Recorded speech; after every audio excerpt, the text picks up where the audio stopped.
दुनिया के सबसे ताकतवर मुल्क अमेरिका ने जब भारत के गले में 50% टैक्स का भारी भरकम फंदा डाला था, तो उसका असली मकसद सिर्फ व्यापारिक मुनाफा कमाना नहीं था, बल्कि दिल्ली को अपनी कूटनीति शर्तों पर झुकने के लिए मजबूर करना था। ये कोई सामान्य व्यापारिक खींचातान नहीं थी, बल्कि एक सीधे आर्थिक युद्ध जैसा माहौल बन गया था, जहां मेड इन इंडिया लिखा हुआ भारतीय सामान अमेरिकी बंदरगाहों के गोदामों में पड़े पड़े दम तोड़ रहा था, क्योंकि उस पर रूस के साथ अपनी पुरानी दोस्ती निभाने का एक कड़ा जुर्माना लगा दिया गया था। देखते ही देखते भारतीय कपड़े, चमकते हुए कीमती गहने और हमारे छोटे बड़े कारखानों में बने जूते वहां के बाजारों में इतने ज्यादा महंगे हो गए कि अमेरिका का आम खरीदार चाहकर भी उन्हें नहीं खरीद पा रहा था और उनसे पूरी तरह दूर होने लगा था, जिसका नतीजा ये हुआ कि हमारे देश की फैक्ट्रियों में मशीनों की गूंज कम हो गई और वहां एक डरावना सन्नाटा पसरने लगा। नमस्ते, मैं हूं खुशी। दुनिया भर की राजनीति में मची इस भारी उथल पुथल और उतार चढ़ाव के बीच आज हम उस कहानी की गहराई में उतरेंगे जिसने सिर्फ एक फोन कॉल के बाद पूरे पुराने समीकरणों को ही जड़ से पलट कर रख दिया और भारतीय व्यापार के लिए एक बिल्कुल नया और उम्मीदों भरा रास्ता खोल दिया। इस पूरी व्यापारिक लड़ाई की असली जड़ में कोई शर्ट, कालीन या जूता नहीं छिपा था, बल्कि वो काला सोना यानी कच्चा तेल था, जिसे हम अपनी देश की जरूरतों को पूरा करने के लिए रूस से भारी मात्रा में मंगवा रहे थे।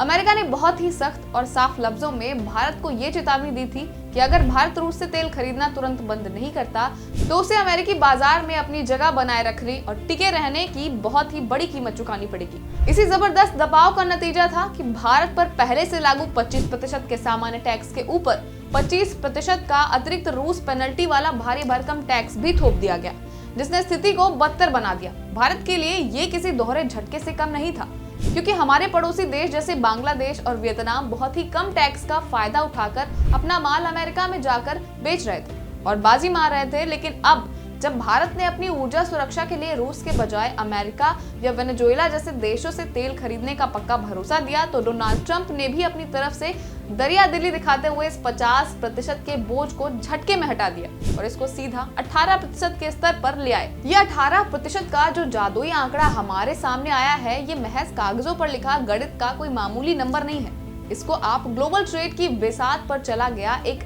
ऐसा मास्टर स्ट्रोक मानिए जिसने रातों रात चीन और हमारे पड़ोसी देशों की नींद उड़ाकर रख दी है। इसे एक सीधे और गहरे प्रहार की तरह इसलिए देखा जा रहा है क्योंकि अंतरराष्ट्रीय बाजार की दुनिया में 1% का अंतर भी करोड़ों अरबों के वारे न्यारे कर देता है और यहाँ तो पूरा खेल ही पलट गया है। अब जरा कल्पना कीजिए अमेरिका के किसी चमचमाते मॉल या फिर बड़ी दुकान की, जहाँ कल तक वियतनाम या फिर बांग्लादेश की शर्ट सिर्फ इसलिए बिक रही थी क्योंकि वो सस्ती थी। अब वहाँ हमारे देश में बनी शर्ट उन सबसे कम दामों पर मिलेगी। इसके पीछे की वजह एकदम साफ है। बांग्लादेश के सामान पर वहाँ अभी भी 20% टैक्स लग रहा है, जबकि हमारे भारतीय सामान पर अब सिर्फ 18% का मामूली बोझ रह गया है। ये छोटी सी दिखने वाली बढ़त हमारे कपड़ा उद्योग के लिए किसी मरहम या फिर संजीवनी से कम नहीं है, जो पिछले कुछ समय से मुश्किल दौर से गुजर रहा था। जैसे ही टैक्स में इस भारी कटौती की खबर टीवी को स्क्रीन और सोशल मीडिया के गलियारों में बिजली की तरह दौड़ी, हमारे दलाल स्ट्रीट और शेयर बाजार में मानो एक नया जोश भर गया है। रिलायंस इंडस्ट्रीज हो, राजेश एक्सपोर्ट्स हो या फिर टेक्सटाइल सेक्टर की अन्य दिग्गज कंपनियां, इन सब के शेयर किसी रॉकेट की तरह आसमान छूने लगे। निवेशकों के बीच मची इस हलचल की वजह भी बहुत पक्की है। कल तक जो 32% का भारी भरकम टैक्स अमेरिका की सरकारी तिजोरी में जा रहा था, वो अब सीधा इन कंपनियों की जेब में शुद्ध मुनाफे के रूप में लौटेगा। जब लागत इतनी नाटकीय ढंग से गिरती है तो मुनाफा बढ़ना तो तय होता है और इसी मुनाफे की मीठी खुशबू ने दुनिया भर के निवेशकों को इन भारतीय कंपनियों की तरफ खींच लिया है। लेकिन इस सारी चमक धमक और जीत के शोर के पीछे एक बहुत बड़ा अगर और मगर का कांटा भी कहीं गहरा फंसा हुआ है। भारत ने जोश और उत्साह में आकर अमेरिका से ये वादा तो कर लिया कि वो अगले कुछ सालों में उनसे 500 अरब डॉलर का सामान खरीदेगा, लेकिन ये इतनी विशाल रकम है कि ये हमारी पूरी अर्थव्यवस्था की बुनियादी चाल और दिशा को पूरी तरह से मोड़ कर रख सकती है। आज गली मोहल्लों से लेकर बड़े बड़े दफ्तरों तक में भी यही सवाल गूंज रहा है कि आखिर हम इतना सारा पैसा कहां से और किन चीजों पर खर्च करें। और सबसे बड़ी बात यह है कि इसका हमारे अपने देश की विकास दर और आम आदमी की जिंदगी पर आने वाले समय में क्या असर होगा। बाजार को करीब से समझने वाले जानकारों और विश्लेषकों का तो यहाँ तक मानना है कि इस पूरी डील का सबसे गहरा और दूरगामी असर होगा मेक इन इंडिया मिशन की साख और भविष्य पर। अब तक हमारी अपनी कंपनियां इस ऊंचे टैक्स की ऊंची दीवार के सामने खुद को बेबस और लाचार महसूस कर रही थी, लेकिन अब स्मार्टफोन और इलेक्ट्रॉनिक्स के मैदान में भारत के पास वो सुनहरा मौका है जिसका इंतजार हम शायद दशकों से कर रहे थे।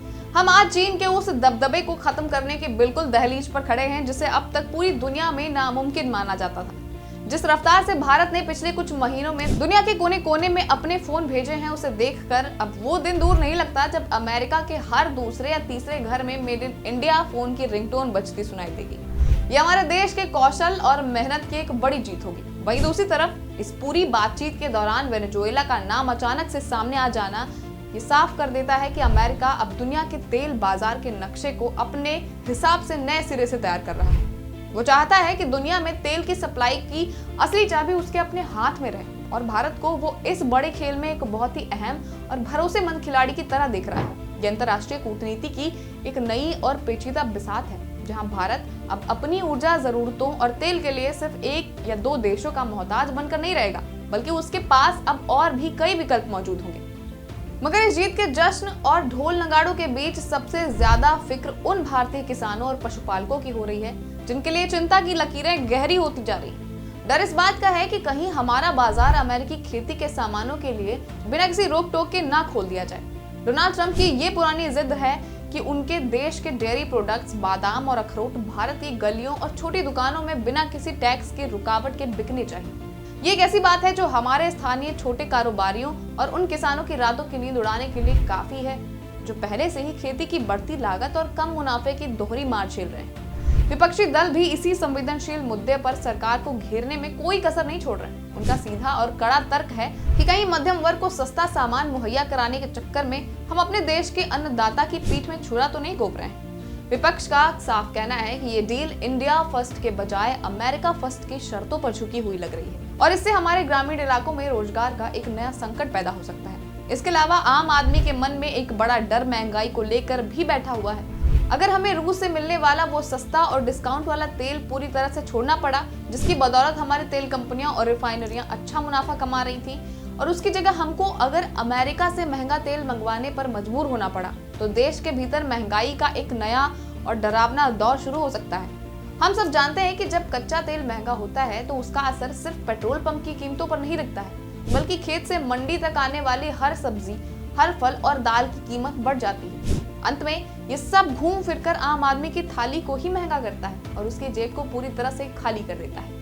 देखा जाए तो ये पूरा समझौता भारत के लिए एक ऐसी बड़ी और सुकून भरी राहत की सांस जैसा है, जिसके लिए हमें अपने कुछ बहुत ही महत्वपूर्ण रणनीतिक फैसलों की आजादी को दांव पर लगाना पड़ा है। ये सच है कि हमने अपने एक्सपोर्टर्स की डूबती हुई नैया को फिलहाल तो बचा लिया है, लेकिन इसके बदले में जो भारी भरकम कीमतें पर्दे के पीछे तय की गई हैं, उसका असली भुगतान आने वाले समय में शायद देश की आम जनता को अपनी जेब से करना पड़ सकता है। ये शतरंज की एक ऐसी बिसात बन चुकी है जहां फिलहाल तो जीत के नारे लग रहे हैं और मिठाइयां बट रही हैं, लेकिन अपनी शर्तों पर चलने की जो असली ताकत होती है, जिसको हम वजीर कहते हैं, उसको खोने का एक अनजाना सा डर भी कहीं ना कहीं बना हुआ है।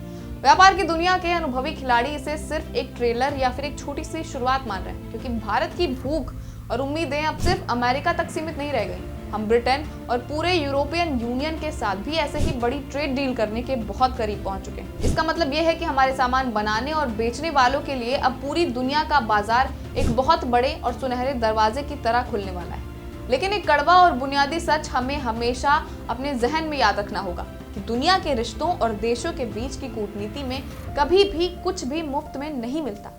अगर अमेरिका ने हमें 32% की इतनी बड़ी टैक्स राहत की सौगात दी है, तो वो उसकी भरपाई भी उसी बड़े स्तर पर करेगा, चाहे वो हमसे खरबों डॉलर की रक्षा सौदे करवाकर हो या फिर अंतर्राष्ट्रीय मंचों पर भारत का बिना शर्त समर्थन और साथ हासिल करके हो। लास्ट में ये भारत की सूझबूझ, धैर्य और कूटनीति के लिए किसी बड़ी अग्नि परीक्षा से कम नहीं है। सरकार को ये हर हाल में सुनिश्चित करना होगा कि व्यापार के इन चंद और तत्कालिक फायदों के चक्कर में हमारे अपने छोटे उद्योगों, पारंपरिक कारीगरों और करोड़ों किसानों के भविष्य पर कोई आंच न आए। ये एक ऐसी बहुत ही पतली और नाजुक डोर पर चलने जैसा चुनौतीपूर्ण काम है, जहां एक तरफ बड़ा आर्थिक मुनाफा चमक रहा है और दूसरी तरफ देश की आत्मनिर्भरता और संप्रभुता को हर हाल में बचाए रखने की सबसे बड़ी चुनौती खड़ी है। अब पूरी दुनिया की नजरें इसी बात पर टिकी हैं कि इस डील की जो बारीक और तकनीकी जानकारियां अभी धीरे धीरे फाइलों से बाहर निकलकर सामने आएंगी, उनमें भारत अपने लिए कितनी सुरक्षित, कितनी मजबूत और कितनी सम्मानजनक जगह बना पाता है। तो इस मुद्दे पर आगे चर्चा करने के लिए बने रहिए हमारे साथ। तब तक के लिए विदा लेती हूँ। नमस्कार। श्रेष्ठ भारत पर खबरों से जुड़े रहने के लिए चैनल को सब्सक्राइब और लाइक करें, बेल आइकन दबाएं और देखते रहें श्रेष्ठ भारत।